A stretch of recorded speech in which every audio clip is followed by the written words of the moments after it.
pledge allegiance to the flag of the United States of America and to the republic for which it stands, one nation, under God, indivisible, with liberty and justice for all.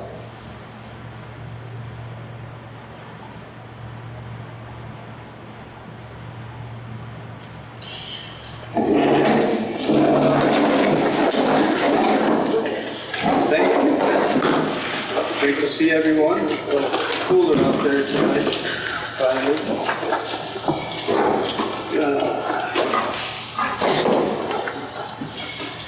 Okay, do we have a motion to approve the July 21st meeting minutes? Mark?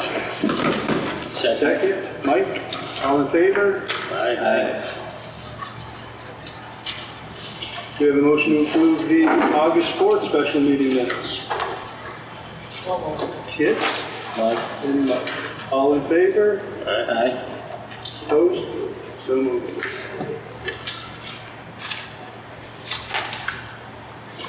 Treasurer's report, Bill? Okay, I'll do first to do the codes, that's the single sheet. No activity, no check any activity this month. So, balance in the checking is $1,985.99. And the M&T savings, $7,178. And in the New York class, $83,172.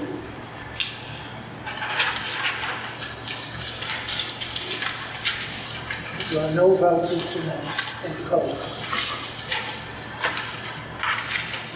Okay, the district one. Front page is the, what do they call that, the financial statement, where we stand financially.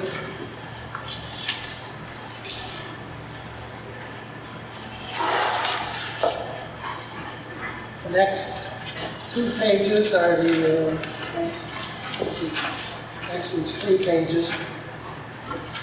The budget versus the actual.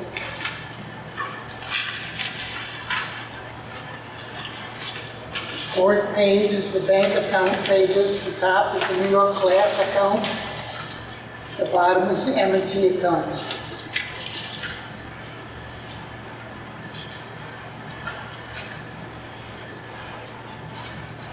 Next page is the principal and interest, and you'll see there that the L1 Green County Bank, the bond has been paid in total $135,000,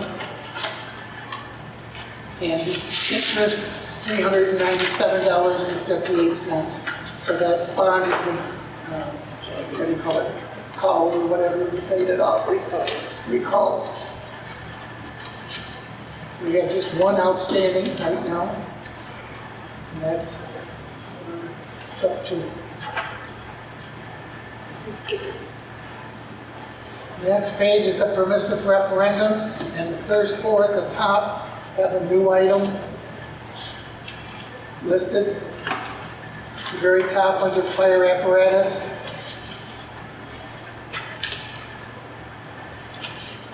The balance on the rescue pumper there at the top, 811, $1,401.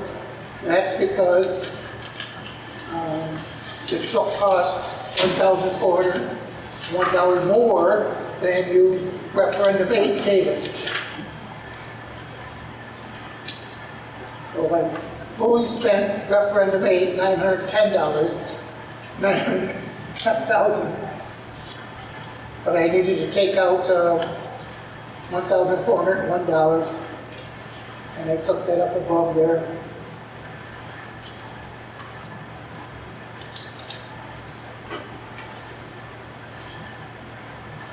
Next one. So the referendum number 3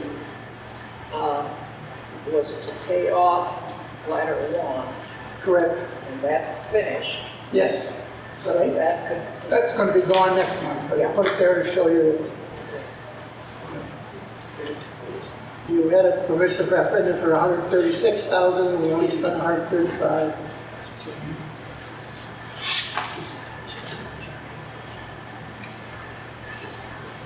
And then paving, you made a new referendum to pave Station 1 draining.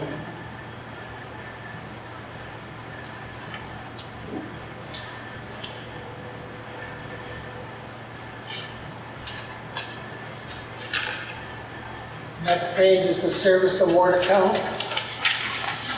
The balance now, if you look at the bottom there, July 18th, I took out $149,529. And that was to pay for the members that made their points last year.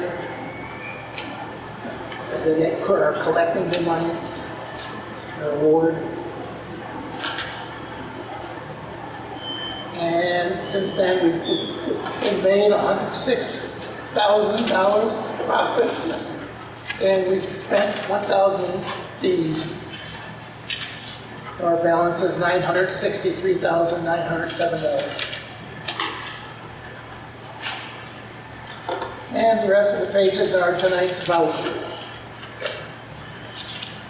We have 39 district vouchers, no codes, and 9 credit card vouchers.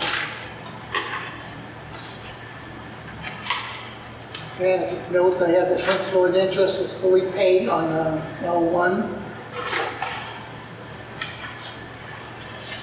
The new rescue pumper is fully paid, and all service awards have been paid that were due. In the vouchers tonight, there's one for QuickBooks. That's the 6-month subscription, $495. That's from February to July. I'll leave that again for the next 6 months. And that's the charge from Intel. That's not it's going through that firm we hired, but it's not their fee. We also received from NISMEC, they did a reconciliation, and we got a check for $1,799.27.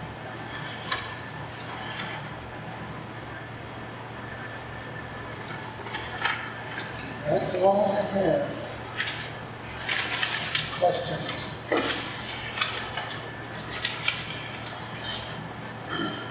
Bill, page 10, how does medical equipment pay for water rescue stuff? Let me check. Page 10.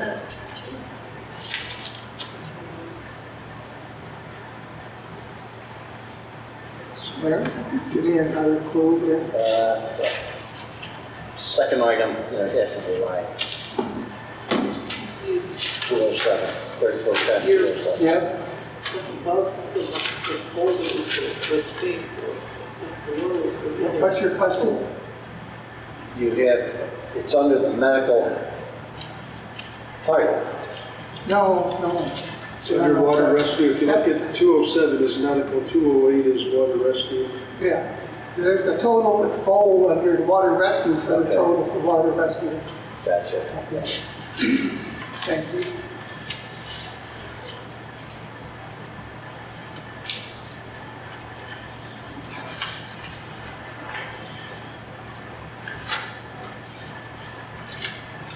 Any questions for Bill?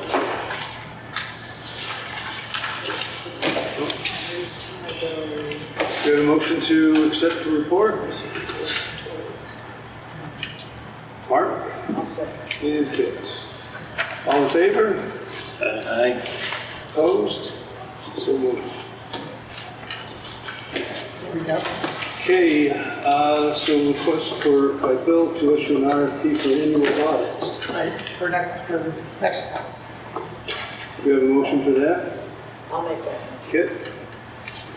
Second? Mark? Any discussion? All in favor? Aye. Opposed? So moved. Motion to approve vouchers to be paid is audited by. We have a motion for that.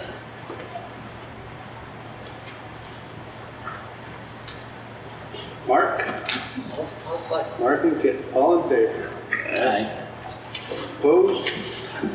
So moved. Looks like Mike Malone's got the bank statements tonight. And Kit's going to review the New York class accounts for verification. Do we have to review the permissive referendum?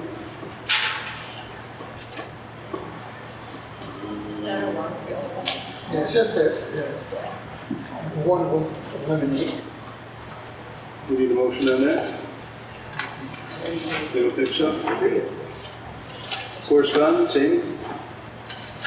The special election held on August 4th, there were 38 total votes, 21 yes, 17 no, so the referendum passed to sell letter 1. There's a Central Region Fire Districts Association meeting on August 25th at Oswego Town Fire District. The topic is going to be the 3-alarm fire within that's going to take our department to the ground. It's a short session that will sound the alarm and some trending issues that, if not addressed, will burn our departments to the ground without a single flame being produced. We are in some challenging times, and leadership should be aware of some of the hottest issues leaving departments without insurance and communities searching for new fire or EMS coverage. We're seeing challenges like we never have seen before. It's up to us as leaders to make some cultural change to stop the fire. And it's Dave Snyder from McNeil and Company who's going to speak on that topic. So if any commissioners or district officials want to go, let Kit or myself know. The Onondaga County Health Department came and did the kitchen inspection. They found no critical errors. There was one violation, just some mildew, an ice machine, and they cleaned that when they found it. It was corrected and marked as corrected. The Penske Law Group sent a notice for training. It's executive office, board of directors and executive officer training for emergency services leaders. That is at Turning Stone, November 7th and 8th, and the department got that as well. And an update on the Tompkins County Health Insurance Consortium.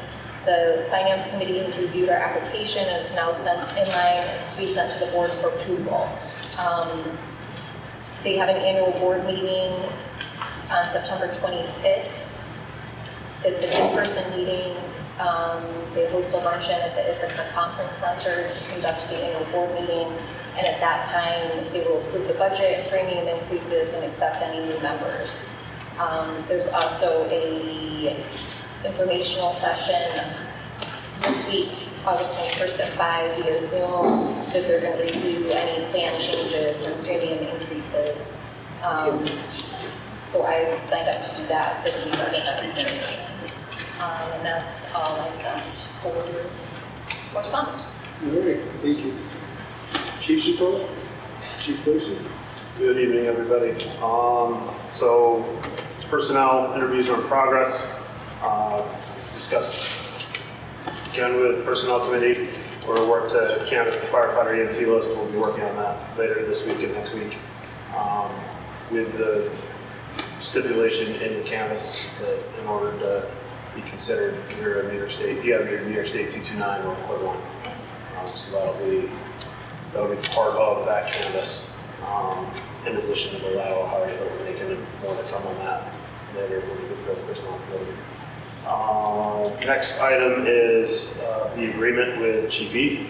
So originally we approved through phase 1. He had proposed 3 phases. When that was brought before the board agreed to phase 1 to see what we got. You have the results on the wall behind you on what we've come up with. So through this process, we've recreated our mission statement, created a vision statement and value statements. We conducted a SWOT analysis with the fire department and rehashed the SWOT, including the information from the fire department,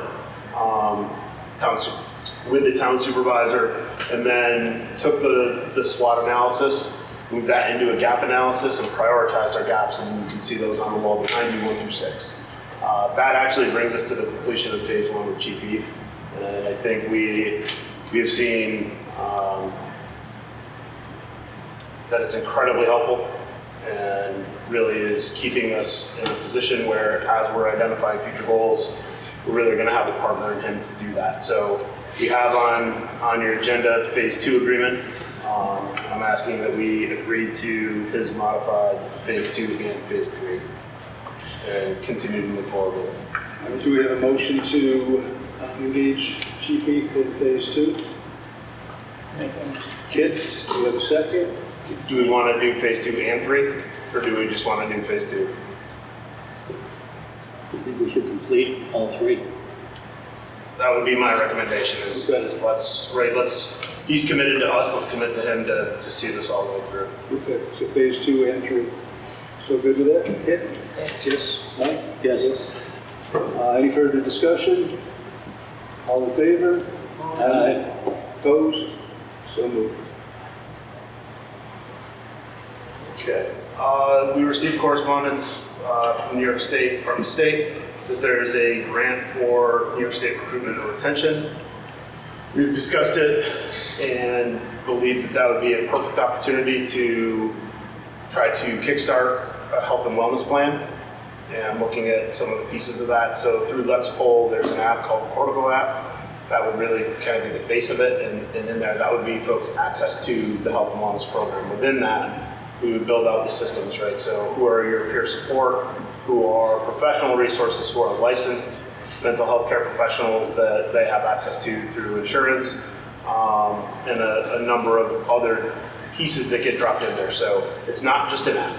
It is really a program, and it's one that gets tailored to what we are doing. We do have one of our career staff members that uses that for their home volunteer fire department and has found great success with it. This person is also incredibly well versed in the mental health community. I think there's a really good potential to use that as a start. I was pleased to see that it's Let's Poll that sits behind that. Let's Poll right now through the Central New York EMS region is where we are doing our EMS core training, or non-core topics. We are also looking at the potential for Let's Poll for the base of our 100-hour training program that we're required to have for the career staff. Right, so it would really stay in line with Let's Poll. We're already in their environment and already using their products. We've had good success with them. The deadline for this is September 10th. So we would need to do permission tonight in order to apply for it. It's, the grant's $25,000, so I don't know for sure what we need, but. Up to $25,000. Right, so we would communicate with you before we apply on what that final number is. We've got a webinar, web meeting scheduled on Friday afternoon with Let's Poll to get some information on there and then build out of that. And then we would get back to you with what the actual grant recommendation is, what the final price is before we apply. But we need to do the approval tonight. Okay, do you have a motion for that? Yeah, I have a meeting also with a coach that's worked with Clay Fire Department on some of their wellness stuff. So we're meeting set up with her to see what she's done with them, what she can offer maybe in assisting us to set up, so there may be fees for her too that we could work into the grant. So that's just another layer of that she's done that kind of work before, so she may be a good resource for us. We're also talking with at least one neighbor about going in and looking to see if we might have an increased chance of success by being a regional, or within town life center. So we are on a little bit of a deadline, but we are reaching out to folks and trying to see if we can get this together in time to get an application. Okay, sounds good. Does anybody want to make the motion? I'll make Kit? Second, anyone? I'll second. Mike? Any further discussion? All in favor? Aye. Opposed? So moved. Okay, next on the agenda is a service contract for the generator at Station 2 for Milk Cat. I don't know if you want to do that now or if you want to do that under buildings. We're here. Okay, so it's a 3-year contract. The total agreement price for the 3 years is $10,252.33.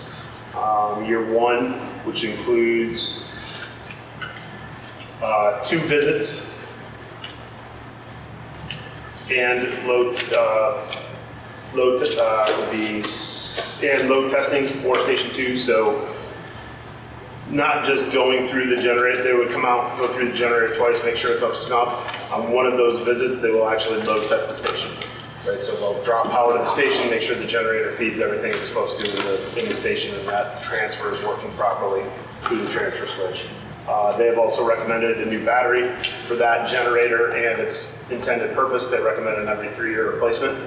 It was replaced last in 2021, so they've recommended a battery for it at $615 extra. That's included, or? No, that's extra, $615. So we're looking at, again, that service, that total service would be $10,252. Other services for the load testing, $884.59, and then the battery replacement at $615, and get you a total of all that.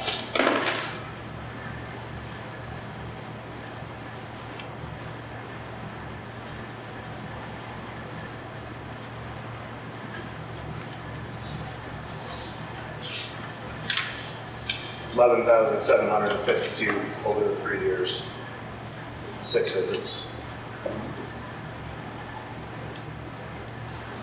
So if you took it down to each visit and included those other services, just breaking it down, it's basically $2,000 per visit, $1,958.70 when you just break it out over 6 visits.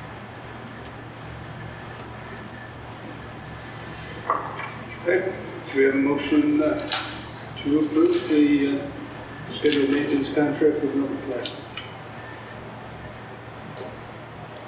I'll make the motion. Do we have a second? Second. Mark, further discussion? Just for one generator? That's what I was gonna ask. What about Station 1's generator? That's only Station 2 for right now. Station 1, we gotta get a look at. It's had some more recent service, Yep. but Station 2 generator had some issues. We had to get in there. We had to do some work anyway, so we tackled the whole thing while we were tackling it. Yep. I do know there's a couple minor things for the generator down here, but that's a little bit more up to date. We need to explore that, but Would Milton Cat be able to work on that and give us maybe a better deal if they get both? No? I wouldn't anticipate a better deal. All right, I just checked. I would say if we want to ask for that, we would ask for that on the generator here. Yeah. Right, so let's get them re-engaged in doing the routine service, and then, right, once we sign that contract, let's get an idea of what we need down here. And if we want to ask for some consideration, I think we do it on this side. Okay. Further discussion? All in favor? Aye. Opposed? Abstentions? So moved. Thank you. All right, moving along, surplus and dispose or donate. So, went through gear, we've been working through gear. We've got second round of a truck full of gear being washed and folded this week. Looking to declare surplus and dispose of and donate, and I'll break that down for you. All turnout gear basically that is 14 years and 6 months old or greater.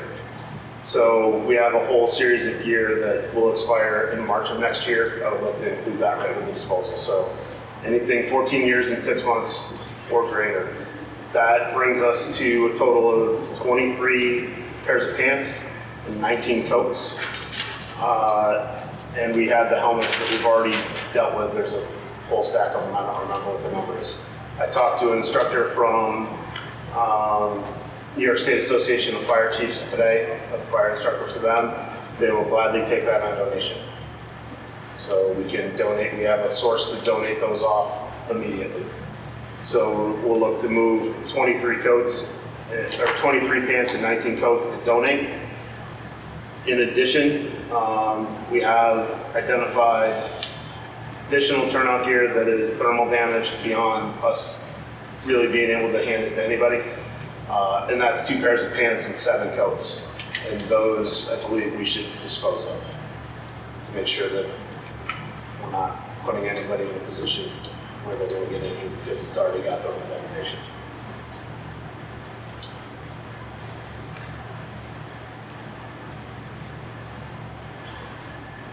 Do you have a motion on that, so you're going to continue with everything in the motion, Tom? If you want to do it all in one, that's fine by me. We'll keep rolling. In the back of headquarters, there's 3 cabinets, 2 larger, full size, and 1 smaller one that isn't needed. The 2 large cabinets are in very poor condition. There's really nothing we can do to use those and use those efficiently or effectively. So I would like to declare those surplus. And then what I would like to do, and if you've been back there, you've seen we've got 2 pallets of metal, plus some other metal around, plus the nozzles. So I would like to take all metal, steel, and aluminum and take it to Wedsman's. It's looking like we're probably 2, 3, maybe 4 trips. We'll see how well our loading can go. I've already talked with Charlie about separating it out. We do have some aluminum back there that we probably want to do that separate in case it's got, so we don't get a mixed load price and get a lesser price for it. But we're sitting on enough back there that it's worth the effort to load up the pickup truck, drive to Solvay, and get whatever kind of return we can from Wedsman. So I'd like to move on all the scrap metal in the back of headquarters, plus the garbage enclosure at Station 2 has some engine parts, some pipes, and a whole bunch of random stuff just sitting there that I have no idea where it came from. It was there long before me, but let's get it in the truck and get it out of there. Anything else? So you're giving us back to, this was explained totally when you weren't here. You're giving this stuff back for the commissioners to get rid of. I don't understand the question. The way the system, we purchased it for you, whatever it is, whether it's a broom or a nozzle or the metal pipes. When you're done using it, you give it back to the commissioners to get rid of it, just like the fire trucks.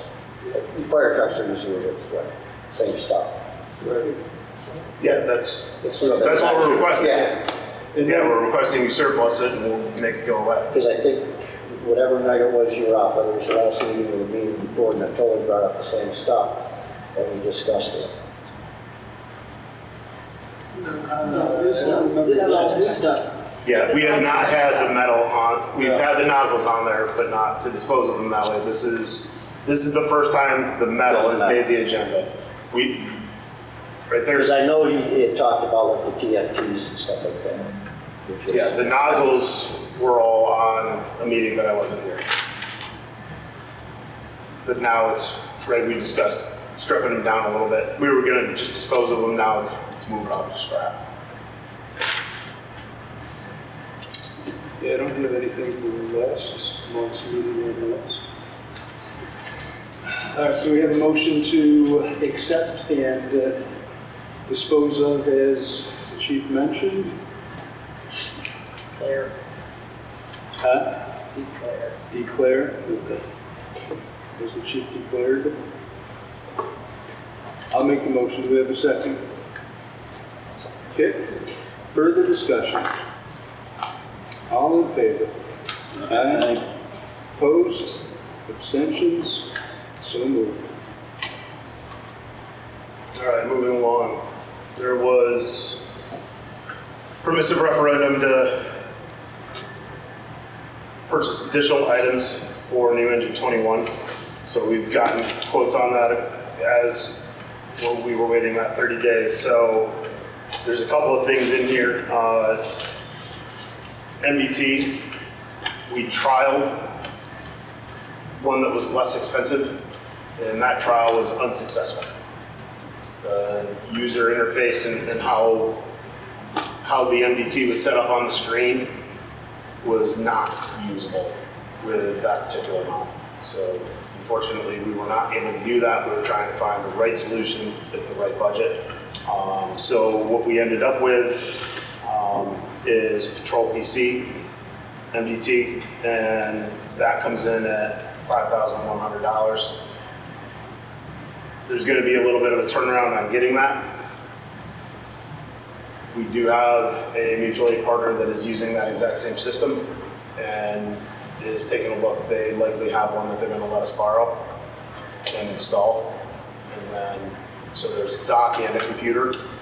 Basically, we would take their dock and install it, use their computer in the short term. When we get the new dock and computer, we'll give them the dock, and we'll drop the new computer into our system.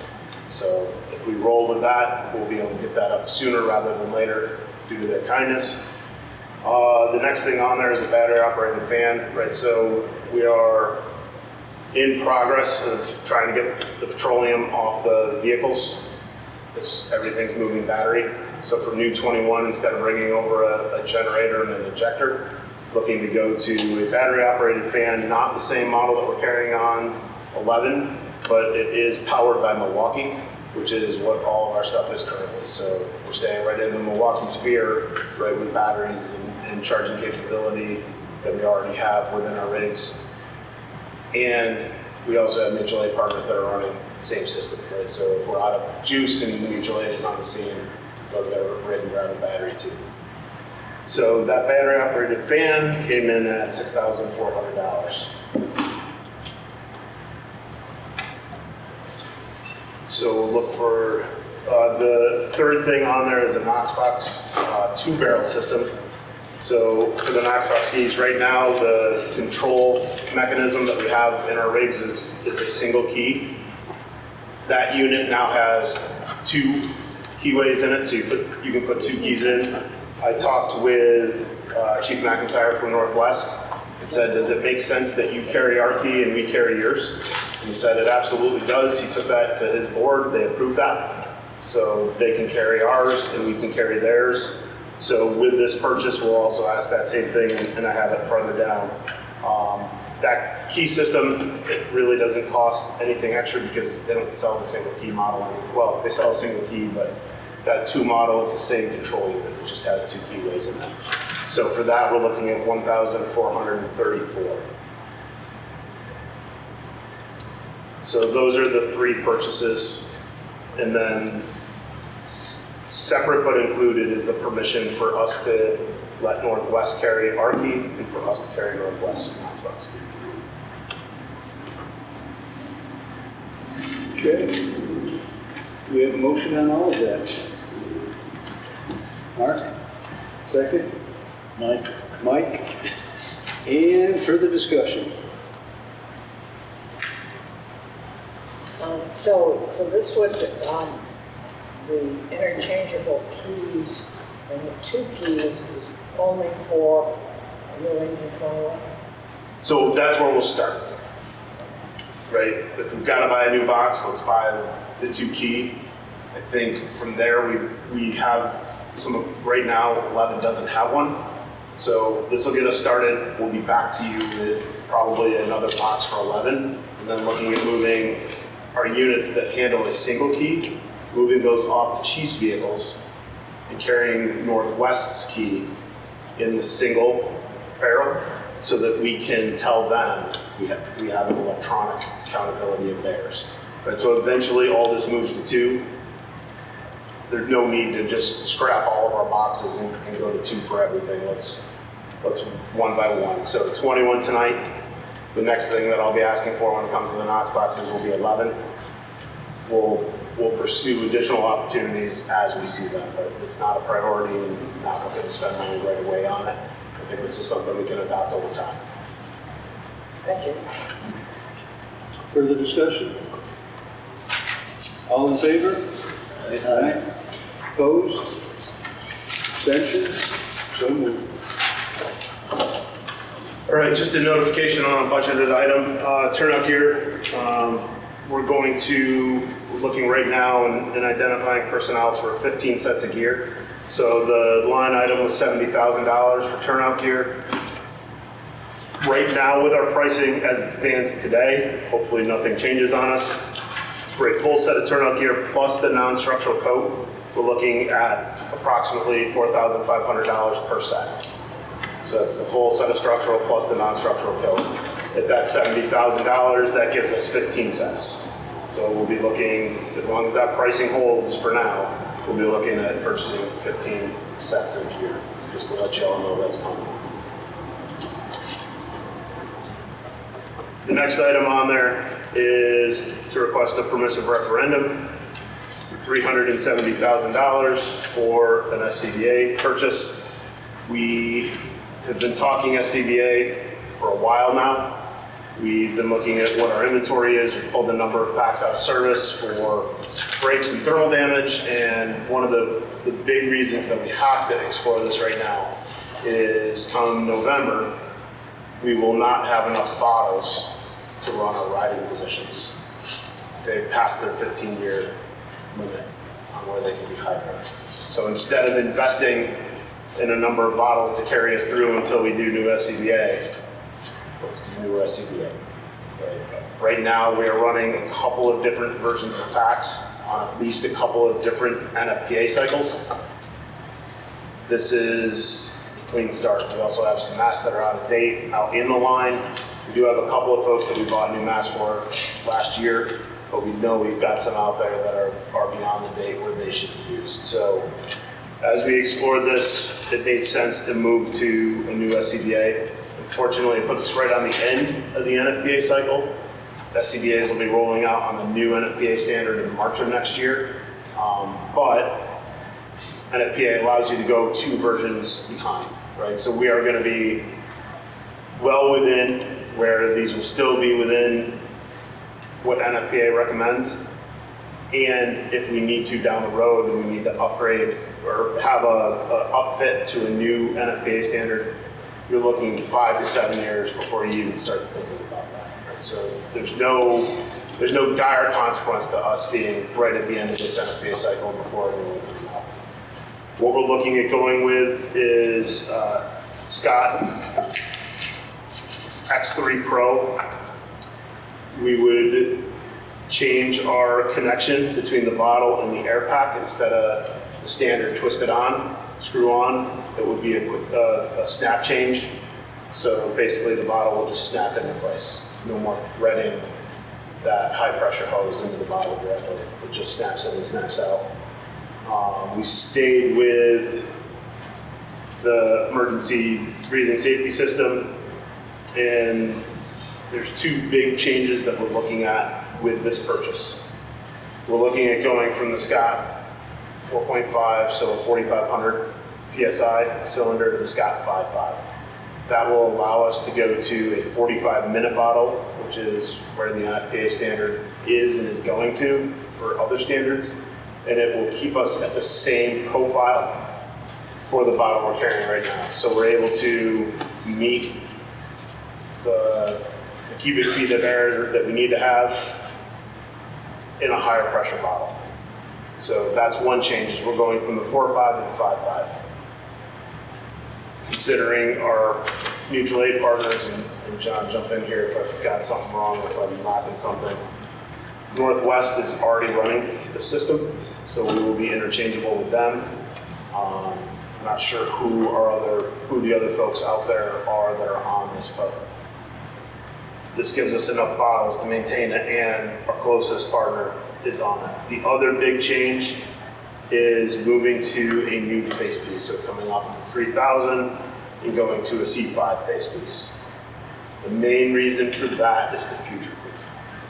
So on the 3000, if in 4 or 5 years somebody wants to add enunciators, thermal imager, Bluetooth, anything else that comes out, we will be limited on the 3000s. And you'd be looking at doing the wholesale change on your mask. By doing that change now, you're future-proofing, and you can consider adding those things in the future. We're not looking at any of those right now, we're just going straight with the mask. So we're looking at 27 SCBAs, 54 cylinders. They've quoted out the masks are $451 per mask.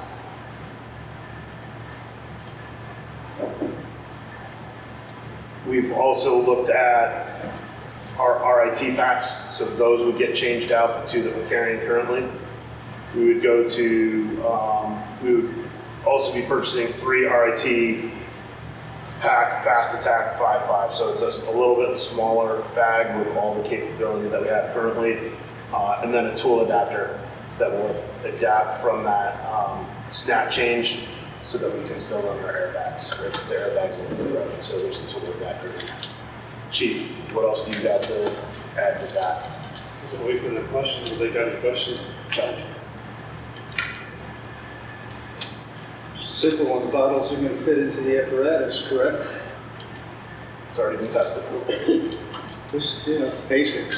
Yep. So the other thing is the air compressor, right? Right now it's filling at 4,500 PSI, it has to go up to 5,500. We've already had it checked and they said yes. Before we go forward with the purchase, we will do a double check, right? That bottle will go back through everywhere it's got to be held just to double check, and we will get a double check on the compressor. But we already have yeses on that at $370,000. We're gonna double check before those get ordered.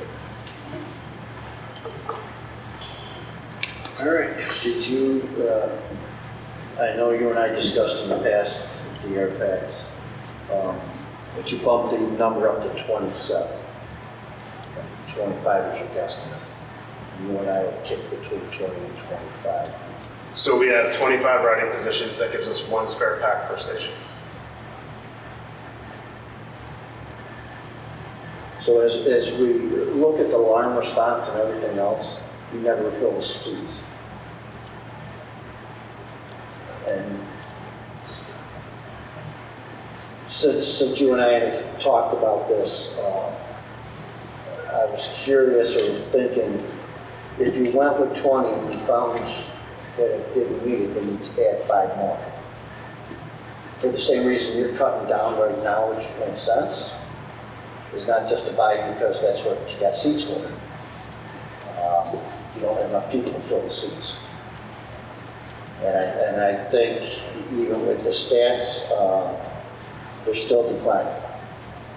It was a year or so ago, and I'll mention it later, you had 10 people responding. Doesn't mean they were qualified to wear an air pack, but you had 10 responding. And currently, if it's a fire call, you're averaging 2 volunteers that are able to wear an air pack. Yep. So there's a couple things, right? I would be concerned in not fully outfitting an apparatus. Right? So I think that was our big push in reducing apparatus, right? Is we're not rolling them, they're not doing the mileage, they're not doing the alarms. And this is a deep cut. This takes us from, I can't remember if it was 43 or 45 SCBA down to 27, right? So we have almost halved the number of SCBAs. I think what you're talking about, so we also reduced on squad 2, right? We took that from 4 to 2. So I think there's a couple things by staffing the apparatus fully, is we're only at 1 spare per station. If we do end up having a failure, right, and spares are training or a spares already in service, we have the ability to drop a seat off of an apparatus or drop something off of a squad in replace. So I think we're really looking at, the apparatus are a little heavy at 6 per, but there's a built-in safety by having 6 per. That, right, we're not really truly at 2 spare. We're probably at 10 spare, right? Because we could drop 2 per apparatus and be okay. So I think that builds in a little bit of redundancy that even at 27, right? We talked about are we cutting too deep? You know, it's a drastic change, right? We are comfortable with it. We've looked at it time after time after time after time, and we're going to check it again. I hear what you're saying, right? That we don't necessarily get out. I mean, in 4 years, I haven't seen it come to half of that. And it did happen 3 or 4 times. I'd love this board to say, you know what, go get yourself the other 5 versus you bought the 5. Yeah, I mean, so, right, those points are valid, and you know, put that to the rest of the commissioners here is make a decision. That it's a deep cut already. I recognize your point. I think personally, and Chief, if you want to speak to this too, there's a couple extra per apparatus I don't believe hurt us, but I'm not sure how you would we take some away, that's what I was thinking. If you hate cut somewhere, where we cut them at, which the apparatus would not get them. And then people would have to know that and, You can donate yours.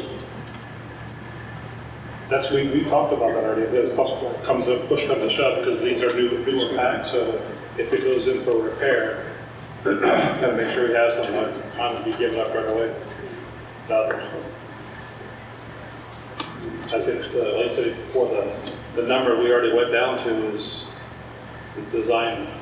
That was one of the things we tried to do, is cut the apparatus, to cut the air packs, and get down to this. And the fact too, we're also going to next year, 15 years in the future, so we're hoping to add, as you already recommended, third position, fourth position.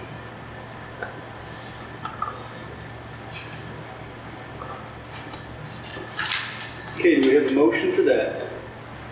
For the permissive referendum of $370,000 for SCBA purchase? What reserve now? Yeah, from, where's the money? Yeah, it's close. On equipment. It's close because you're talking about, 347, 438, and the equipment number. Look at it. Last we looked, we were right there, but again, right, if it comes out of capital, if we sell ladder one, the money is supposed to go to the equipment correct. reserve, so Right. it's gonna replenish it. Right, so if you look across our reserve accounts, we certainly have the money for this, right? And the intent is to refund whatever reserve pays for this off of the ladder one sale, right? Whatever came out of there, so. Fire apparatus, it seems like. It's fire apparatus.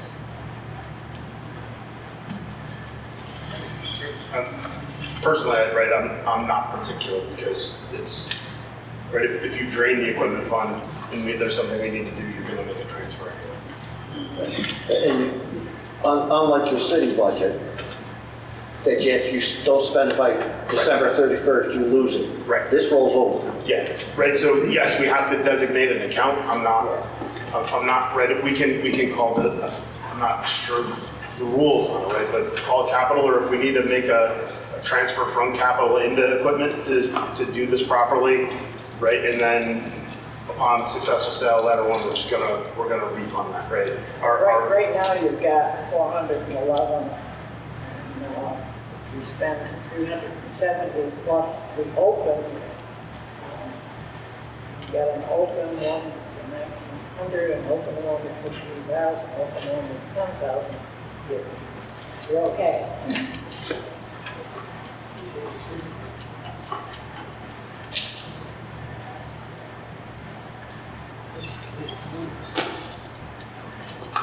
Yeah, so in the reserve for equipment, we got 64. If you add that together, gets it up to 412.16. Minus the 370, we got 42,162.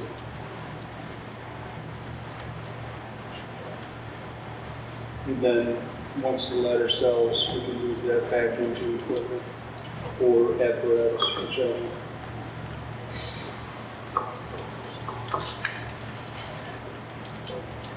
So did somebody make that motion? I think we're in progress until we present Yeah, on. until we came up with the funds. So I made the motion. Do we have a second? Mark, further discussion? Just with your face pieces that you're going to get, are they going to have everything you want? Or are you going to add, go back to speaker boxes and the nose cups and everything else later on? So, nose cups in for the cold weather operations, not adding anything else off the bat. Clean purchase, let's get them in service. It's a big enough change to begin with. Let's get them in, let's get them in service, let's get some use on them. And then determine what we need. And again, it falls, you may not find a unit, so why buy it? Right, that was we're not going with the Bluetooth, we're not going with the speaker boxes, we're not going with any of that until we know, right? I don't want to commit to a purchase and then we find out we're perfectly fine the way we are on that mask and we're sitting on speaker adapters for 40 masks that we don't need, right? So we tried to make this as lean as we could. We actually tried to push to an even leaner pack, to their wireframe pack, and really try to make this just like down and dirty, old school SCBA. Unfortunately, we couldn't do the bottle snap attach, so we are at the X3 model. But it's removable pads, it's all the things we need for NFPA, all the things we're required to have with none of the fluff. The other thing too, just with the X3 Pro from Scott and from the company itself, they're warranty on any defects. So as long as it's not damaged by a user, it's covered by the manufacturer for the life of the pack.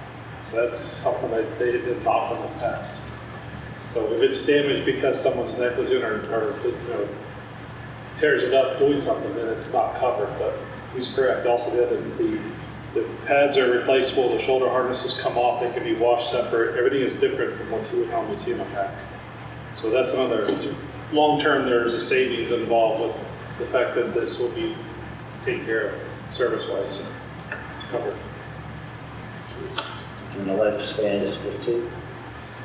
They don't really put a lifespan on them, but theoretically, I know NFPs like 10 to 15 are where they're at right now. So, but yeah, there's no real guarantee. As long as you're servicing, you have service records with them, they're good for along with that.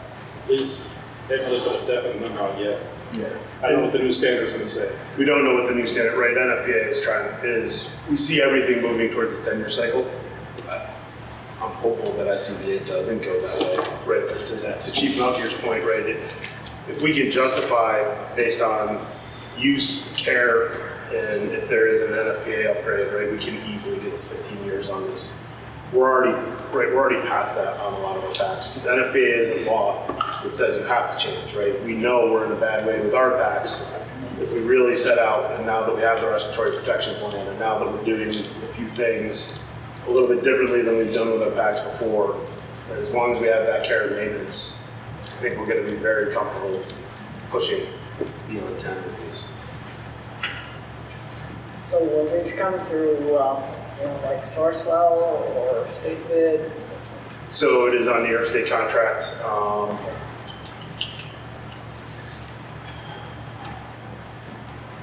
He does not have the New York State contract number on the quote. I will have that added, but it is on New York State contract. Okay.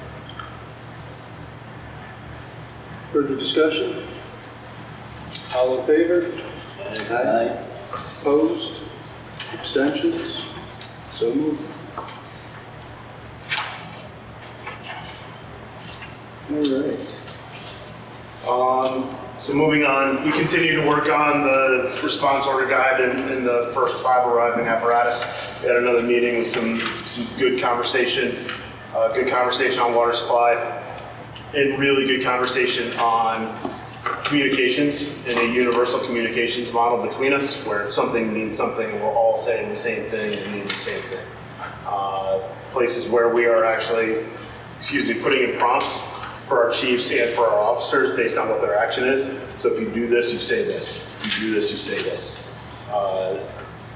With the hope that we'll be able to standardize that. We'll be able to create a little guide that can go right in the rigs, right at the officer position, right?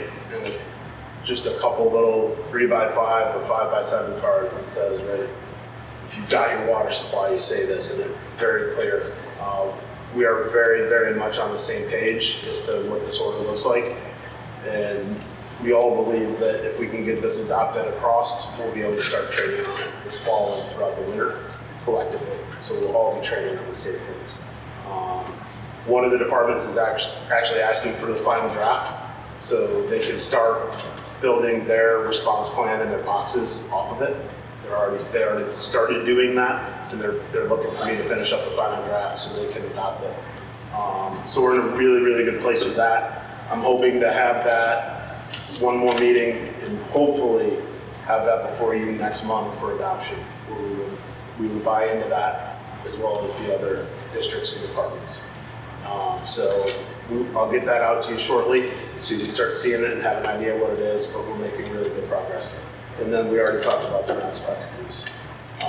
Projects, obviously, SCBA and even with the permit, with going through the permissive referendum, we still have some work to do in there, right? There's how do we roll this out? How do we do this? How do we do the replacement? When do we make this happen? How do we make this happen? So we do have some work to do now that we're waiting these 30 days for the referendum, so we'll continue that. Engine 21 outfitting will be occurring. We'll get some items ordered here and have everything ready to go. Colton will be doing that. I don't know when Andy's going to start that. I got to reach out to him. And then we continue to work on the 2026 budget and the justifications for y'all.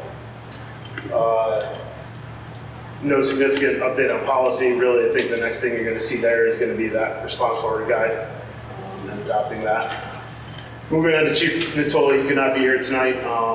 He's working pretty heavy on that SCBA rollout. He's going to have some significant responsibility in that and determining where that goes, and part with the respiratory protection plan and part with the guidance and the SCBA checks that come out. So now that we've done the respiratory protection plan and we've decided what our SCBA is, there are checks that have to go with that. There are things that have to be done per manufacturer recommendation. Chief Natoli will be managing that and turning that into how we operationalize our corporate checks.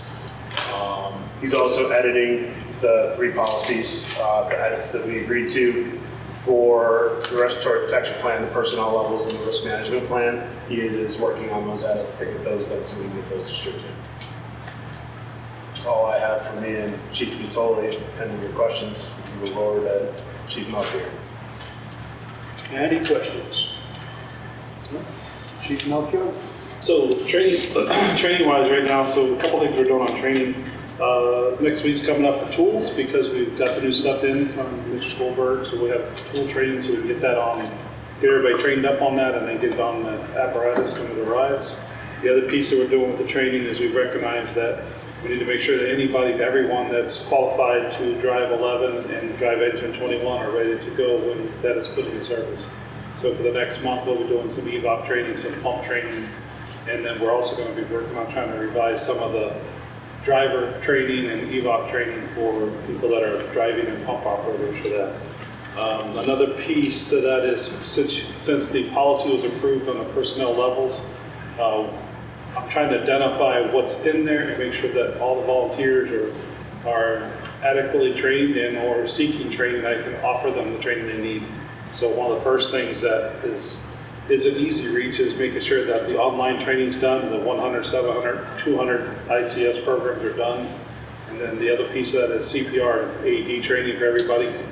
That's kind of a dual purpose now because it's coming up towards the elections and towards the end of the year type stuff too. And there's several people that need their CPR training done.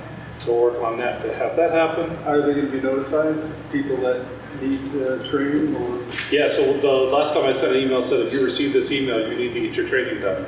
So if you didn't get an email, you were good to go. And like I said, I'm going to work on that one. Amy's already provided that list to me. So I know Marty's got a class schedule. I'm working on a class also, just so we can put that out. Also do that policy, like I said, right in front of me, I'm working on some of the different things, the best practices from New York State I've got in front of me. I've got there was a question that came up from Commissioner Harrison about talking about the minimum standards for the career guys. Do they include some of the things? Their minimum standards actually written out, so I'm looking at some of those standards in there to make sure they can cross-reference to the volunteers and so we make sure everybody's trained at the same level. And like I said, I'm working on different training aspects to develop the training the rest of the year based on now that I have a policy in front of me that I can start working forward. So, yeah, that's pretty much where it's at for training right now for the next month or so. And I should be able to do a little more long-range training soon because now I have the plan in front of me what we're trying to accomplish. Okay, any questions for Chief Melchior? I noticed that the AED and CPR, in the past, you guys did that during the winter when you had lousy weather. There's a lot of people that are come and do, and in the past, it wasn't required on all levels, so some people had that and some people didn't. So we offer it every month. A lot of people are not aware when they're expiring, so I want to make sure everybody's aware so we can get them ahead of time rather than have it expire. Other people have taken it but did not provide documentation, so I'm trying to get those cleared up too. So it's just a done deal for everyone. And then I'm going to try to put it into a cycle that it's literally in this winter time and everybody gets it done and we're over with for the years we move through. The other thing too is on our weekly trainings, you'll see scenarios come up that people are going to be tasked with actually performing it so we can evaluate it. The other piece of that too out there is the annual CMEs for EMS is coming out. We're going to run that one too, so we can get that out of the way too for people for EM2s. That'll be due before the end of the year. We've got that set up soon. I think in the next couple of weeks we'll try to grab some people. Get them done. Probably the last thing, and we discussed it before, but it's mandatory, is your tow ride. And your EMS, probably EMS tow ride. Yep, it's happening. So, I know you said it's been happening, but it's not on the individuals. You probably want to schedule it, so there's no, as the chief mentioned before, there's no pencil whipping or stuff. Yep, we've already discussed that, or that's one of the things is once we get image trend in and documentation in, and then we can put this right in behind, we'll drop the skill sheets in there, we can actually build the skill sheets and add them to each person's qualification record. Because otherwise you'll end up with a whole department that can't vote in elections. Correct, and actually that's what I just created on one of the next of my sheets here, is who just finished lockout tag out, who's still due to be doing lockout tag out. So these are the people that completed it, these are the people that haven't, I'm looking for these people. And that's what I've been doing on all the different mandatory things. We had it, great, these people still need to be found. Then we'll talk with the chief and say, hey, these people, we got a date, end date, get this done. That's just one example of mandatory type trainings to be done. CPR will be another one, EMS, CMEs provided. Sure that's also another one. So you mentioned image trend. Where are we at with image trend? So image trend is built from the ground up. So we are solid in our EMS reporting, and that's working really well. And that was our first priority, right, was to get our EPCR reporting over there. We are doing our fire reporting in there. That's looking pretty good. We have a couple of gaps. We got a couple of adjustments we need to make. From there, really, our implementation specialist got us up and running, but we haven't gotten to the other modules, and we haven't gotten training on that. So that was one of the things that came up last night as we were doing our SWOT and our gaps, is RMS. Now, right, that doesn't mean that we don't have good data and that we haven't been keeping good data. It's there. Getting image trend built out has not been completed, and that's something that we've got to explore. So that's one of those priorities in our gaps. I think we've got a couple options for that. Derek and I talked today, Chief Natoli and I talked today about a couple of options that we have for that. So we need to have a little bit more conversation, what we're going to do to get that built out. We got a couple ideas, but that build out is slow. It's behind. It's not. Now that I went through a bunch of it, and it's just figuring out what we need and what we need to capture, and it's not that difficult to build. Right. It's just getting all on the same page, so when you put it in there, it's right, and then. So. But we're still tracking all of those things. Yeah, data is all still there, right? So we don't have any gaps. We're just not all in image trend. So more to come. Yeah, we have more to build out there for sure.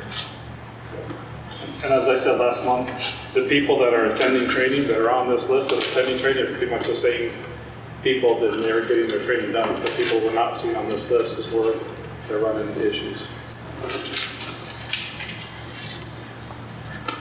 Okay, thank you.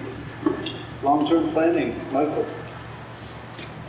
In July, we had discussion on the placement of the washer and dryer, and that's sort of at a standstill because of the electrical situation between both stations. A possible stipend was offered for members to do their laundry at a laundromat, and we provide them a stipend for that. The other thing we talked about was the condition of the HVAC system at Station 1. Some solutions were talked about, examples of the Ford system, which Chief is looking into. Discuss the SWOT analysis, the strength, weakness, opportunities, threats, the gap analysis, and phase 1 was completed with Chief Eef, and we had long-term planning just last night with Chief Eef again, which is All of that on the board is what we covered in 2.5 hours, which was very productive. And we're looking forward to phase 2 and phase 3 at this point. So that was July and August meetings. Question? Okay. New trucks and apparatus, Mark? New truck has arrived, engine 21 has arrived, we have taken delivery of it. Has the check been made out and all paid in full? Okay, so that is now officially ours. Chief has been working with Colden about getting tools mounted and everything else, and it's gonna be a slow process, but we look forward to getting it in service probably within a month and a half. So it's fair time. But the warranty doesn't start until the the, punch list is done and it's written out. So it's Okay. ours, but it's It's, not yeah, right, exactly, the clock has not started on the warranty. okay. and it is insured. Perfect. That's all I got on the new truck. How about the old equipment, Rescue 2? The old equipment, I had a email from Brindley, and they were asking about the status of ladder 1 now that after this meeting and all the referendum and everything's been officially paid in full. I'm gonna move forward this week. I was waiting until tonight's meeting, but I also have the other cards that I'm gonna be contacting and reaching out, so I'll list probably 2 other vendors. But everything will be listed, and we have not yet received any offers or anything on any of the equipment. Phoenix has showed some interest in ladder 1. The chief there is talking with his town board about it, proposal and all that, and we still have not heard anything back yet. And that's where I stand on apparatus, and now that it's been officially paid off and all that, I can move forward with listing. I wasn't gonna call and make a listing for the 3 and then call them back and say, all right, want to add another one to you, so I was gonna do them all at once. Just so you're aware, he did text again Yep, yesterday. we did, So okay. prior to listing, it may be advantageous to, Talk to him, reach out to him. I'll reach out to him tomorrow. yeah, he was busy and you know, he had just finished a fairly critical dive up in Oswego County, so Yeah. there was a lot going on, but Okay. there's some conversation to be had there if you want. Yeah, follow up with him. I'll do that tomorrow. There have also been many people interested in that ladder. But if it's not advertised, Right, I was just waiting on it to advertise it. Well, now that it's paid off, I wasn't gonna advertise it until it was paid off. And now that it is paid off, now we're gonna go through it. Did we actually declare it surplus? That was what the referendum was, Yep. was to declare it surplus and sell it. Correct. I believe that was in the village, that was the wording of the referendum. Okay. That's it? That's it. Life Center Public Safety, no meeting in August, next meeting is September 16th. Yeah, it's going to be at Phoenix, and we'll be discussing fire prevention at the schools, trying to work out dates that's convenient for us and the other departments that participate in it. Budget and Finance, Kip? So the Finance Committee was presenting to the board the draft of the preliminary budget. I emailed it to all of the board members. We built into that the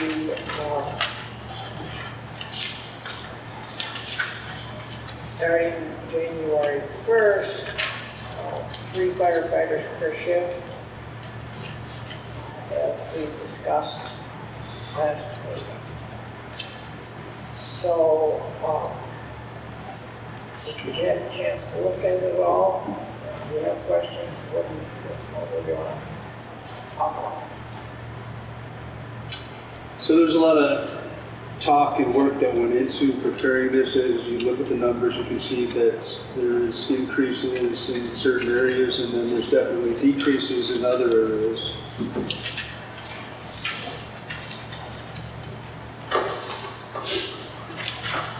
Certainly provides for a bottom line increase.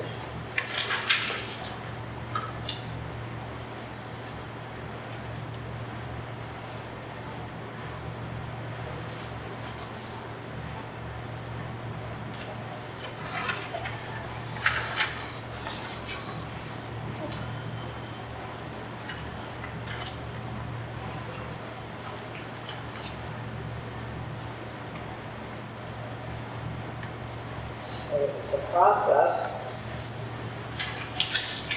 is next month, we will approve the preliminary budget. Our next board meeting, September 15th. Then the budget hearing is October 20th, and we will vote on the final budget. I think our budget hearing is October 20th, perhaps at 6 o'clock or something, and our meeting is at 7, so we can do it at the same time.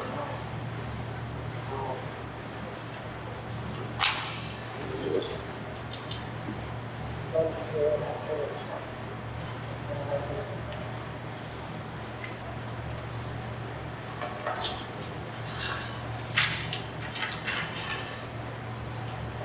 Nobody has any questions or concerns? Pulling stuff up. And as other people have it, they may have the same questions, and I think we go through it every year. So, because nothing is itemized, so I'll ask the generic questions, probably take a bunch of questions away from others. Do you want to work this page, right, I guess? Page, It's your page 1.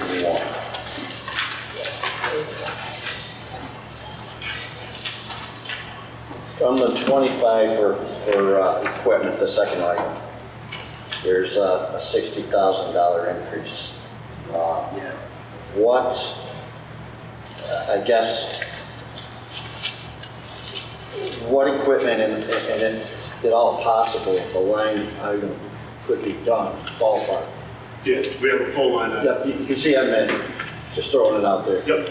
Because somebody's gonna sit here, and I know I have them too, if you go back to 23, it was 110,000, and then all of a sudden, 3 years later, we doubled the equipment. And yet, the first question would be, if we've sold apparatus, you should have extra equipment, so what equipment are you buying? Yeah, and so if you don't have the line item, I can get that out to everybody, but I can hit the highlights of what we're doing there and why there's an increase. So structural turnout, we dropped, right? So you'll see this in the line item. Structural turnout, we took down. Non-structural, we added the codes, right? So that we can start distributing those, we discussed a couple meetings ago or last meeting. We've also included a reserve for protective gear, right? So we have reduced the budget to reserve line item in the general budget and added reserve in the equipment budget, right? So we're actually saying this amount of reserve instead of just reserve, 10,500 is going into reserve for protective equipment, right? And that puts us on a reserve cycle for the replacement of the gear as we're currently sitting. And then $2,500 for inventory maintenance. For radios, because of the unfortunate declaration of end of life, right? We still have this referendum in our budget for the 30 radios that we purchased. Those radios have been declared end of life. They're still good, they still work, we're still using them, they're still serviceable as there's parts. That means we need to though start looking at the next series, which is the APX 6000. Those aren't cheap, so we have $25,000 in the equipment budget for 5 of those, 1 for each officer position. So not going whole hog, just starting to pepper those in so that as the old ones become less serviceable, we're already built to the new. We also have $6,000 going to reserve for radios. Right, so again, that bottom line in your budget for your budget to reserve was reduced by 6,000 because we're declaring, right, this is over here. And that's still under that $210 figure, correct? Yes, Broken down. Okay. yes, all that's in there. SCBA, well, we just did a whole big one. We threw $2,000 at, right, all of a sudden we do an influx of hiring and we gotta buy a bunch more masks. So one of the things we're doing with the SCBA is we're doing that. Everybody will be issued their second stage regulator and a mask. So those regulators will change. Right? You're gonna snap it right off of the SCBA. Everybody will have their own, except all the interior folk will have their own second stage regulator and mask, which goes along with health and wellness and cancer prevention and taking care of your own equipment. So we put $2,000 in there that we have to buy some more of that. Big line in this is in general equipment, right? So we continue to have multiple failures of our meters, of our thermal imagers, right? Stuff that's just starting to die on us. So we have $12,000 in there for meters, looking at 4 gas meters for each apparatus, dual gas CO and O2 on each med bag, and a calibration station. Right? We were paying a lot of money to send these things out to get calibrated. Right, so we have some stuff currently that Northwest has a calibration station for. They've allowed us to use that, reducing that cost. We're looking at a different brand meter, and we would do the same thing. We have the ability to calibrate them in-house instead of constantly sending them out, right? So I think it's 3 calibration cycles pays for the calibration station. Right, so we're gonna recoup that real quick. So we have 12,000 for there. Hose nozzles and appliances, boy, after everything we've done with all that, hopefully we don't need anything, but we put a $2,000. We kind of use $2,000 as the stock, right? We think we're all set, but in case something pops up. Hand tools and extinguishers, $2,000. From there we get into saws. Our saws some of them are getting really rough. Some of them we can barely start. If we can start them, we can't keep them running. So what we're looking there is, again, moving away from the petroleum, going all battery operated, staying in the Milwaukee series because we're already there for a bunch of our tools and lights and equipment. So we're looking at rotary saws for 2111 and truck 2, 14-inch battery operated rotary. We're looking at a 20-inch Milwaukee battery operated chainsaw that has a super vac conversion kit to the carbide blade, so it's a true rescue saw, not a tree saw. And then we're looking at 2 of those saws set up as a tree saw, one to go to each squad with helmet and chaff. So we still have tree saw ability, we have rescue chainsaw and rescue rotary saw.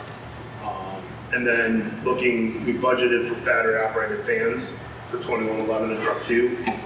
We may not need for 11, the one on there is running pretty good. But all of that, right? So all of that general equipment, that one comes out to 61,000. Right? So that's a huge chunk because we're really taking that whole next large equipment set and replacing it. We did not put anything into reserve in there because this year is the great big purchase. Right? So next year that budget line comes way down and we throw a little bit of reserve. For training, we increased that. That's at $14,000. That includes our volunteer training incentive program. And then as we move to our MTO program and the personnel levels, we're already starting to talk about what classes do we need to offer for our folks to help them achieve the personnel levels under our MTO program. So we have a significant $4,000 increase in training so that we can help achieve the personnel levels and help get our personnel to what we established is going to be the standard. Those are the $50, $100 payouts, you say? Those are those, and right, if we were going to host a truck ops class, and we're going to do that under our MTO program, that money will come out of that training. Right, so we're shifting some of that off of personnel, right, where right now you'll see that under that part-time help or under that personnel line. This, again, so we can track better, this moves it over to that training line. So that's what we're looking for there. Water rescue PPE, probably don't need anything there, right? We just did our big purchase, but if we do helmets or we decide we need something there, so we drop that to $1,500. Under medical supplies, we put in 1 RAD 57 with CO. New York State is requiring frontline EMS vehicles to be certified. Part of what we have a gap in is pediatric pulse oximetry, and that's required. So by doing the RAD 57, we believe we can achieve both CO monitoring, CO pulse oximetry, and the pediatric and adult pulse oximetry, right? So that unit is expensive. We're looking $6,500, but CO is a growing issue in firefighter health and wellness. So by doing the RAD 57, there's only one of them in there for next year. We get that, we make sure it does everything we need, and then we look to add that to the remainder of the EMS vehicles as we move forward. And then a $7,000 inventory maintenance, and we've gone back and forth on, right, we need to make sure we're tracking that, and we just don't know where that falls, so we're staying with that $7,000 number. So that whole total brings it into $210,500, right? So there's a couple things in there. There's some critical need in our equipment set. Some of the stuff is failing, and it doesn't even cover thermal imagers and some other stuff that's starting to get wonky on us because we didn't do a full replacement last year. But it really takes the whole saw complement and takes that. So that's where you get a big chunk out of the increase. I don't see that lasting forever, right? We're working to get stuff on cycles. We're working to get stuff where we've got reserve built in, and we've built that into this year. So this year you see that, again, that reserve budget line decreased because we are putting it in here and declaring that it's for this equipment. And we'll get you a copy of the line item. What was the 16,500 included in the chief's budget? What was the? That's at the bottom, up on the side note. It's the budget. Is that the reserve? Yeah. It cut it off. What was it?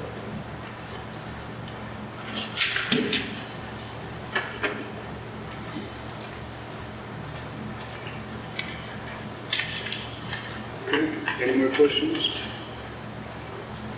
Page 3.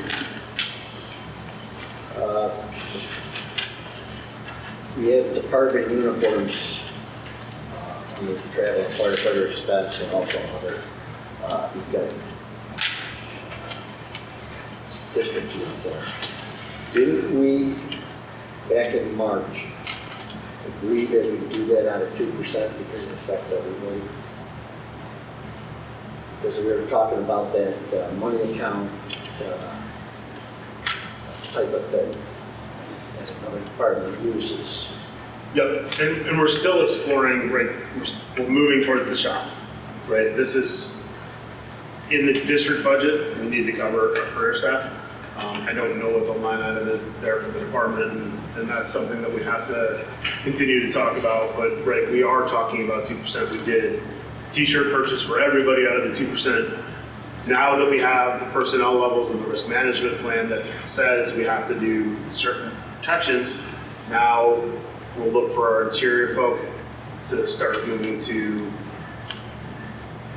clothing items that won't contribute to burn injury underneath turnout gear, right? So Nomex pant, non-flammable shirts, 100% cotton t-shirts for our interior folk. So this is again part of that process of getting there. We've got a draft uniform policy sitting in the background, but we needed a respiratory protection plan, risk management plan together before we go to that. So I think we are pushing towards the 2%. I think that is the goal, but it's not full there. And I think it's just whatever kind of store you want to talk about, the place that uses that, basically everybody loved the store thing and they're finding out they don't make it. So that might not be the avenue to follow.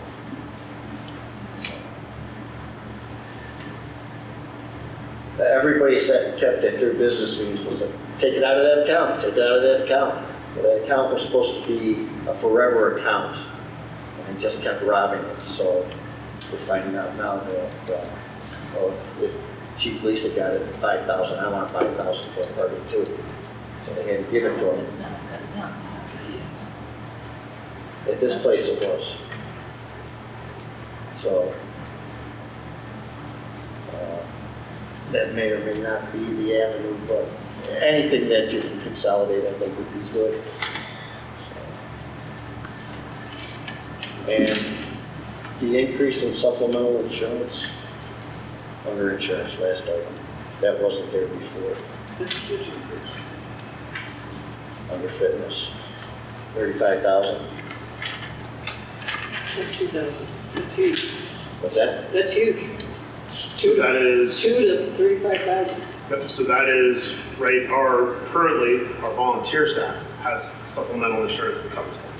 Our career staff does not, right? So there is no long-term disability built into the protections for the long-term, or for our career staff. So we have been meeting with AFLAC, we've been discussing obtaining long-term insurance for them, so if they are injured. Right now, workman's comp, and there is a small supplemental, it will not cover them to their full-time salary. It only covers them based on what they work in budget. Right, so you're talking fractions of a penny on the dollar. Not even pennies on the dollar, you're talking fractions of a penny on the dollar to what their full-time salary is. So we have been exploring AFLAC for long-term disability, and that would protect them to whatever their full-time job is, to that salary rate. It's not the full salary. Every insurance has, comes down a little bit, whatever those protections are, but right, it's the calculation with AFLAC would be based off of their full-time, not their Belgium. So essentially what that does is it brings our career staff to the same protection that our volunteer staff has currently. And other places do offer this. I'm not saying insurance companies, but fire departments. And I believe DeWitt does it. And they make their own people pay for it if they want. Because not everybody wants it, so you're gonna force everybody to have this policy. So if they're already covered, right, you wouldn't force that on. But what we're saying is, right now, if you're already paying for this, you take this money and you pay for your AFLAC, right? So we're talking about making the long-term disability employment benefit for our career staff. If they elect no insurance, we don't write them a check. If they're paying for long-term through somewhere else, right, we give them the equivalent amount that we give the next person that elected it, because it's an employment benefit that we're exploring for them. If they don't want any insurance, we don't just write them a check and they put the money in the bank, right? It's specifically for a protection for long-term disability. I can see you throwing it in there for the preliminary budget, but I think some serious thought has to go into it because almost every department out there does not do this for their part-timers. New York City doesn't, DeWitt doesn't do it. You guys wanted to pay for it on your own.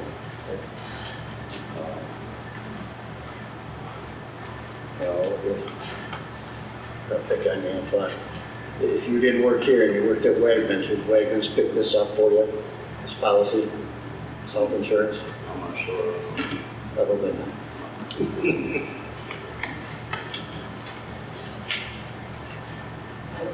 One of the thoughts was it's a benefit, because it's being a benefit, maybe it could be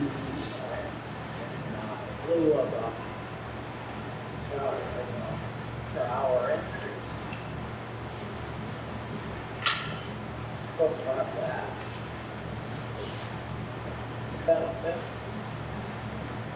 Could attract more people to work here rather than go to any of the other departments that are higher. Well, And we have 20 applications sitting there, which is a nice thing.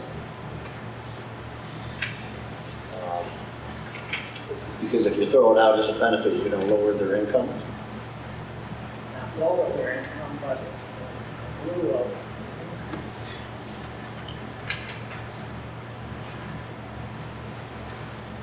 So if you throw this in for 26, if there's a potential pay increase, you're not going to give them that. You just said a new. So that can be, right now, the budget has $1 and this. And again, the goal is to create, we're asking folks to put themselves on the line. Right? So yes, there's a lot of places that don't do this. We're not necessarily being guided by what everybody else is doing, right? We've explored for a year now, adding this as a benefit. So that as we do move down the road, right, as we do move full time, we don't want to be what several other departments have suffered, where they become the mill, they send folks off to training, and then they go to another department, right? So in your retention is, I believe, where we look in the payoff in the long term, right? That we adopt this, we make this a thing, we say, hey, we got your back, right? Fully got your back. And that becomes part of the package that says, hey, why do you want to be in Belgium? Oh, Belgium's got my back. Belgium's going to protect my family if I get hurt. Belgium's going to stand behind me if I get hurt. This has happened in the county where somebody was injured. Neither department, neither the full-time department or the part-time department initially had it back. And they were looking at a potential loss of career for fractions of a penny on the dollar. That has occurred. And it resolved, but it was a massive roll of the dice, right? So based on watching those experiences and asking our folks to do what we're asking them to do, trying to create an environment that, right, we're saying is family friendly and protects them, that's the approach, right? That's part of what we're trying to build. So that's why that's in there now. I would just encourage a lot farther in depth, because I was there with the initial meeting, and one broker, isn't even going to address it, because you covered up to 30 hours anyway. So you're only talking about covering the extra 10. You're not though. It's only for your Belgium salary. They're going to be covered for not even pennies on the dollar to what their full-time salary is. Right? So if somebody is permanently disabled, they get fractions of the penny on the dollar what their full-time income is. They're not protected like our volunteer staff is. Our volunteer staff is covered up to $90,000 or $95,000. Our career staff is not. It is not going to cover them 30 hours. Right? It's going to cover an average of what they work over the year, and then it's a fraction of that. Right, so you are talking fractions of their full-time salary. They are not protected with their full-time salary. Our volunteer staff is, our career staff is not.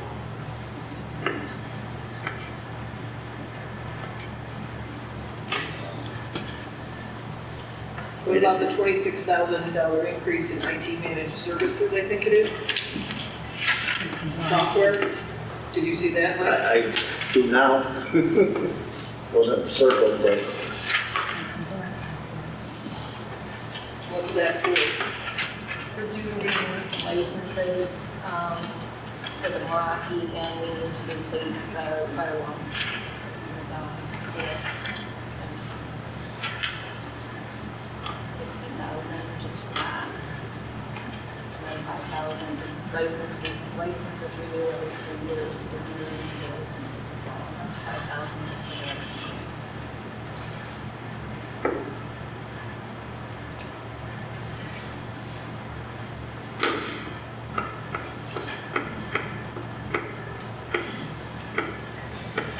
Okay, any more questions? other insurance. Is that still the cancer? And that's for all the firefighters, correct? Members. For the volunteers. What was the one for the commissioners? What do you mean? There was some life insurance, That's part of the life insurance. cancer. No, the cancer insurance the commissioners are not covered under the cancer insurance unless they're active. You guys do get the life insurance, but that's grouped into the life insurance. That's not big. So, thank you, it's not under insurance. So that dropped from 20 to 15. Reason?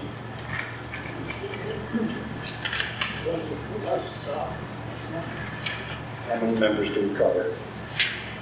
We cover the active members and the commissioners. So we currently have 37 active members and have had commissioners and Bill and myself as employees. So we cover full-time district employees. No, you're not on that. Yeah. And that's an estimate. We know it's gonna go down, but we don't know how much. Age, other things, so. Do you get covered twice? No. Doesn't work. And I don't think you're covered as an employee, you're covered as I would be covered as District no, but I'm covered as an active member, but I would be covered as secretary of Bill's covered as a fire district officer. the way the commissioners are covered as officers.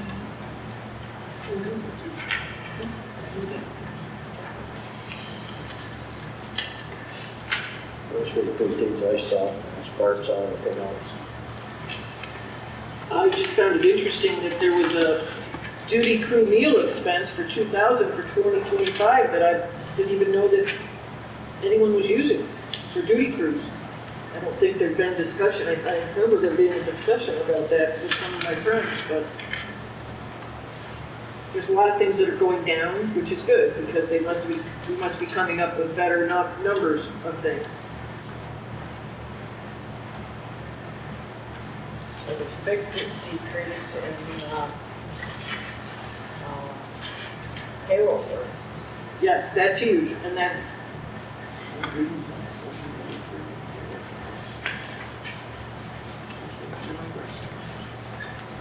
got a couple typos too, just as an FYI, for maintenance under buildings, 2 typos, spellings.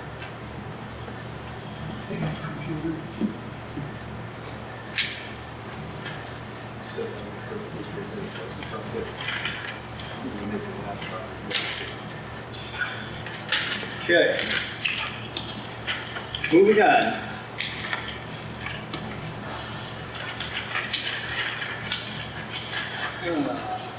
Technology Committee. We've got nothing. My concern was image trend. Just wanted to know where we're at with that. That question's been answered. Personnel, Kit.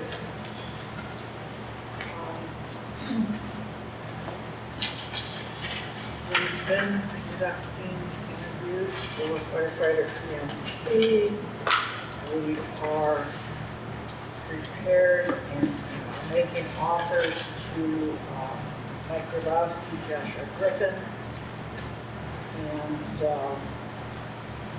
I think those were to go out today, and assuming that the board approves tonight, Douglas Conklin and Rodney McKinney. So that would be 4 firefighter EMTs. Okay, do we have a motion to approve before that the Personnel Committee interviewed and approved? I'll make it. Okay. Second? Mike? Second. Further discussion? I sent everybody an email because you added these 2, following the same steps you did. I did add to finish and clear your 6 people tonight. We're sending out the letters tomorrow.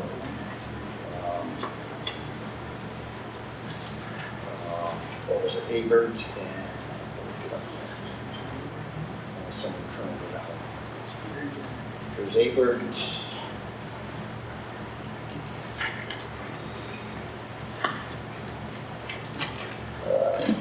Conklin, McKinney, Abert, and Lasko.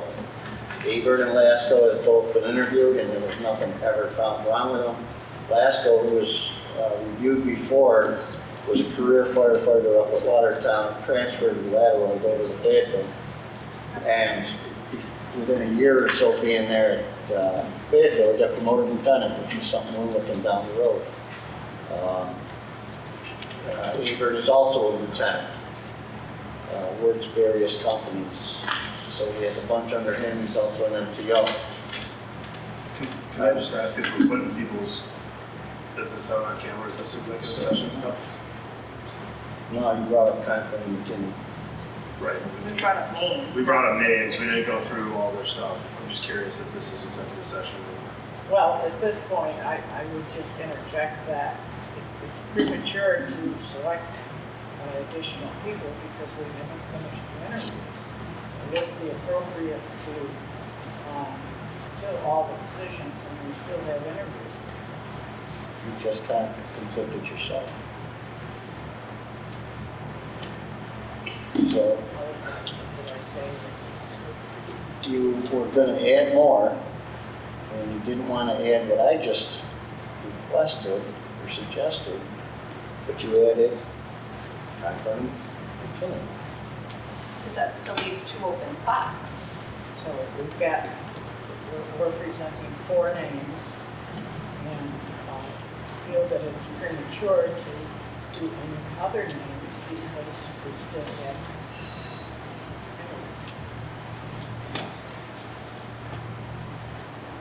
So I'm requesting you add these two to make your 6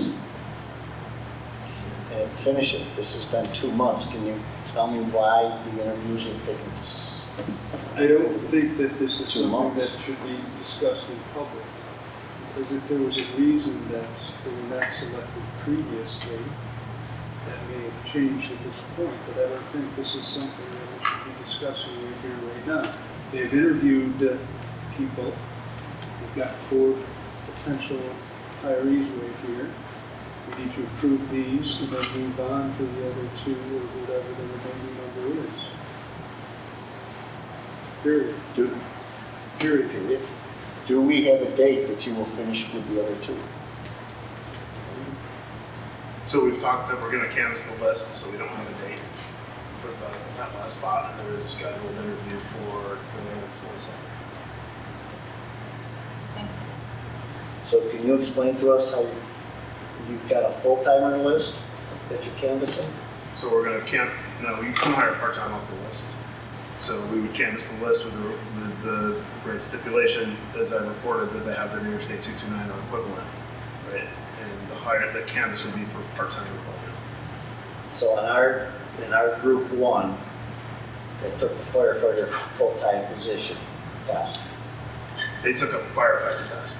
You can hire part-timers off of that. I was hired off of the list initially as a part-timer off of a firefighter MT list. That list is not specifically full-time. You can hire part-time off So of that. somebody as long may as have it's- 229 then? Yes. That's what you're saying? Yes. So I guess my question would be, whoever that individual is, why didn't they just send us an application? They did. And you would be interviewing them right now? Because we need to pull them off of the list. They're not in a position to be lateraled in. Right, so we want to see who's on the list that has their 229 that isn't in a position to be a lateral hire. We've hired people that weren't lateral. As long as they had their 229, I mean, the state requirement. So if this person has their 229, he has the state requirements. He has the state requirements to be a firefighter in the state. The civil service is saying where you have to match, can't just hire anybody. They have to be civil service, right? So I had my 229 for a year prior to being reachable off of the list. They hired me because I wasn't reachable on the list. When I was reachable on the list, that's when I got hired, right? So the 229 was not the deciding factor, it was where you were on the list.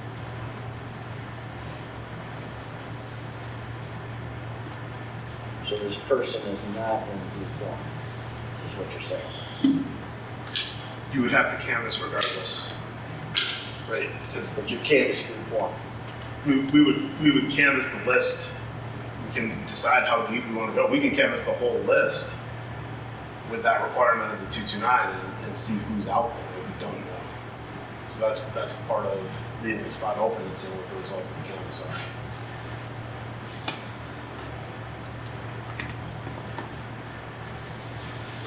So what you want to do is hold 1 position open. And so, depending on the interviews, right, it'll be up to personnel and up to the board if we want to hold one out there. Or When do you expect to get an answer on whether you can hire this special person? it's not about hiring a special person. It's let's canvass the list and see who's out there, right? Eventually we're going to have to work off of these lists. The discussion we had is let's break the ice, let's do a canvass, let's get the language in our canvass letter proper, and let's canvass the list. Once we do it, right, the returns have to be back in 5 days. So there's a little bit of work to go into it, but then the returns have to come back within a certain amount of time. And then we'll know what we don't know. We can make a decision from there. You do know that if you fill these 2 other spots, the day after, you can ask, when you finally get your answer from this other person, you can ask for that position and come back to the board and say, I want 1 more, and get it. So I guess my point is, why aren't we filling this other 2? And then whenever you get your answer, you come off the list. Go ahead and go off the list. fill the spots now because we need them, because we have openings that aren't being filled. And as I expressed in the letter, we boxed ourselves into a predicament that we didn't expect to, because we never looked at what schedule they worked, what shift they worked when we hired them. And we cannot prevent what they get transferred to. You have a large portion, there's 4 shifts, you have a large portion, easily a third of them are on one shift. That's why you have vacancies that can't get filled. When you interview these people, you should be looking for the start to see what shift they're on.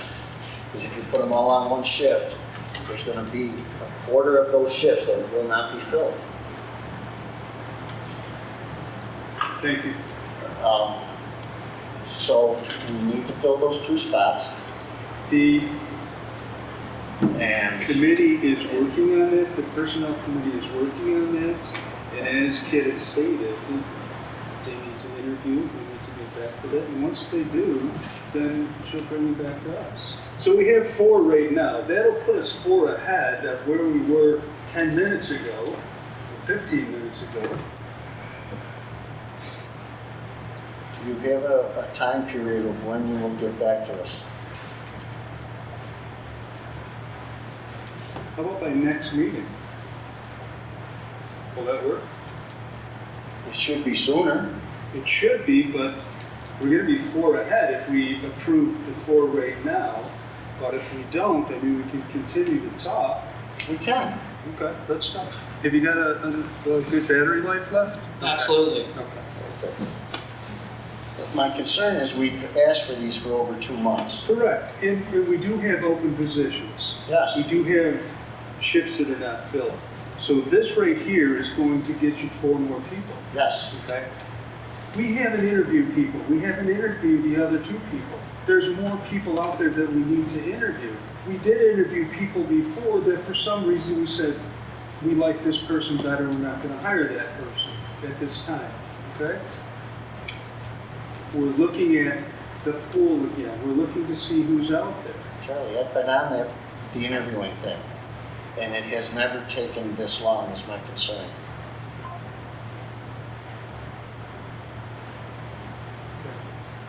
Can we do it, it's Monday?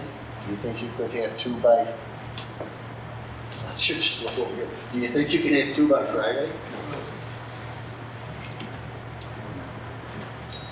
Next Monday?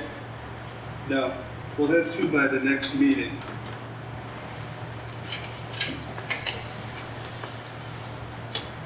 That'll be the 15th of September. Can you guys do that? Try. Okay, thank you. Now, did we have a motion on the floor? You do, And we had a second? you do. Okay, Give me the motion like below seconded. all right, and we did definitely had discussion. All in favor? Aye.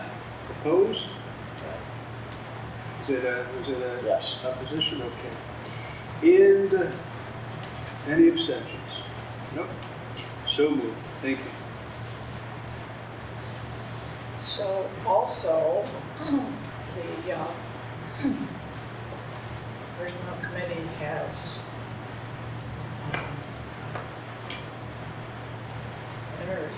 we received 3 applications for CRR position. We interviewed 2. The 3rd applicant has not got back to us. So we are recommending and making the motion that we do a provisional appointment of Norm Carroll for the CRR position at $30,000 per year based on approximately 40 hours in the 2-week pay period. Do we have a second? A second. Mike? Further discussion? Previously, when this position was brought up, it wasn't a $30,000 salary, it was up to 30. depending on how many hours he worked. That there was gonna be some light weeks and some heavy weeks. So now it's a $30,000 a year salary. It hasn't gone through the board. I guess that's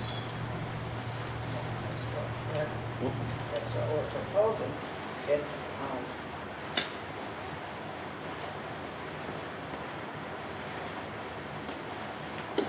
we said it was a part-time position at $30 an hour, not to exceed 40 hours. But we did the math and said $30. Amy did the math before because I had asked the question how much that would be. She said it was gonna be like 31,000. It's not a salary of 30 to 31,000. It's up to that, it depends on what he needs. Well, Because so, he's being paid 30 an hour. The maximum of 40 hours per year.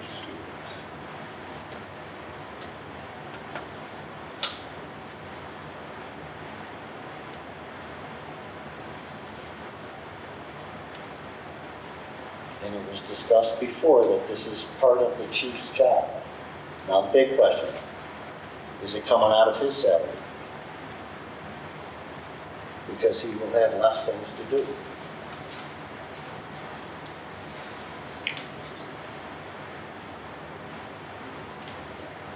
I actually did count. On that job. So I made the motion. Mike seconded it. We had discussion. Any further discussion? Hearing none, all in favor? Aye.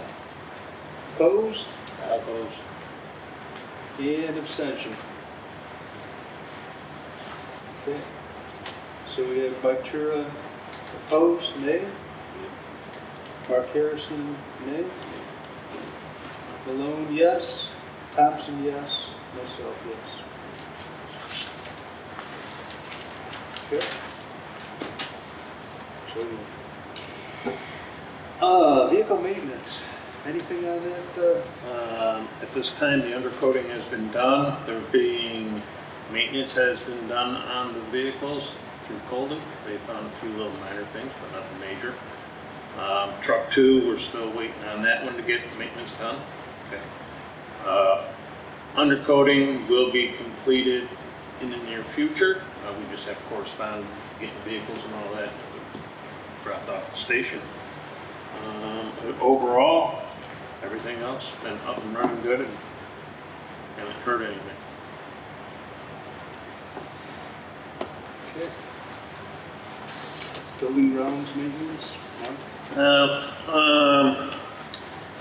The question I had, the referendum or the paving, we put out there and now we have, I saw in our budget, and we have an $85,000 referendum available now to do the paving project. How much longer do we need, or what other paperwork that we have to send out for referendums to get this done for job proposals and all that? It's been going on for almost 6 months for this paving, and pretty soon we're going to be going into winter and we got to get this blacktop fixed. We've had 3 different offers. The last one seemed to give us the biggest. What are you looking at? The ones, the quotes that you got? Of what? The quotes that you received? Yes. Okay, we had to send it out to bid. Yep. The bid opening was last week. Yeah, it's like 200. And I sent you and Charlie that paperwork. Yep, and that one. I thought Because the specification wasn't clear in the square footage. So then we need to revamp No. that? Okay. I have since sent it back to the people that gave us bids. Yep. I've gotten 2 back Okay. with updated quotes. I'm Okay. waiting on the 3rd. Okay, I'm perfect. hoping to have that hopefully this week.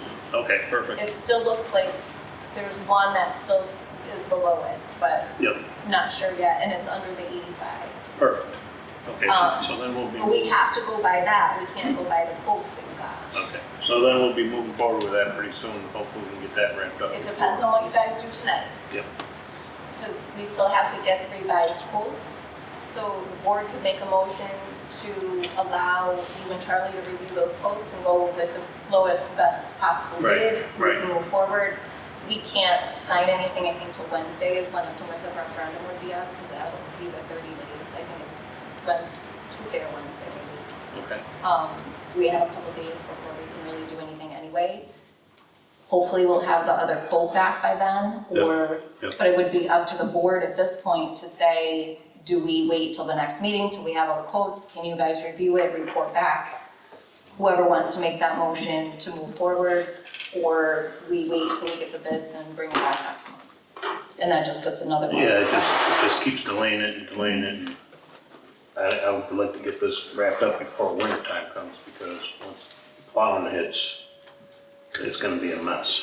And also, recently, we've had a lot of truck traffic going on it and everything else, been loosening it up and all that. I would like to, if you do receive that other quote coming in within the next couple of days, send it out to Charlie and I and let us, if the board would be acceptable to it, let Charlie and I look at them, and if we agree on it, we'll send it out and say, this is our recommendation, and let us move forward. Is that a motion? I'd like to make that a motion. Okay. Do we have a second? Mike? Further discussion on that? No? All in favor? Aye. Aye. Opposed? So moved. Thank you. That is now all I have on buildings and grounds. Fire prevention, anything on that? We just recently had the Radisson Founder's Day, and I believe that went very well. For those who attended, thank you very much. As you mentioned, we're going to be starting to look into the school programs, trying to set dates. School will be kicking up in the next 2 weeks, so we'll try to get some things set up prior to that. Right. Any old business? Any new business? Any public comments? Any executive session needed? With the personnel levels and all that stuff, is that approved? Yes. Yeah, approved pending the edits, and those are in progress. Pending the what? The edits that we agreed upon as yes. we went line by line. Edits. Yes.